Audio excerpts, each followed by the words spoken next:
españoles que tienen el derecho de conocer lo que pasó.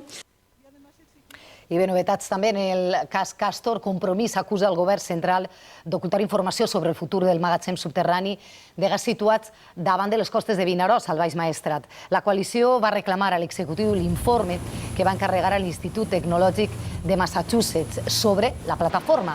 Volen comprovar si efectivament arreplega que és perillós tancar-la per qüestions tècniques. Compromís recorda que la vida útil dels taps que segellen els pous s'està acabant i per això consideren que caldria aprofitar el moment per a desmantellar definitivament la instal·lació. Estem en el moment oportú. Si definitivament veiem que no hi ha cap risc, no hi ha cap informe que digui que hi ha un risc per a desmantellar-lo, desmantellem la instal·lació i deixem de pagar la hibernació i de pagar el segellament que s'ha de fer contínuament, s'ha de renovar.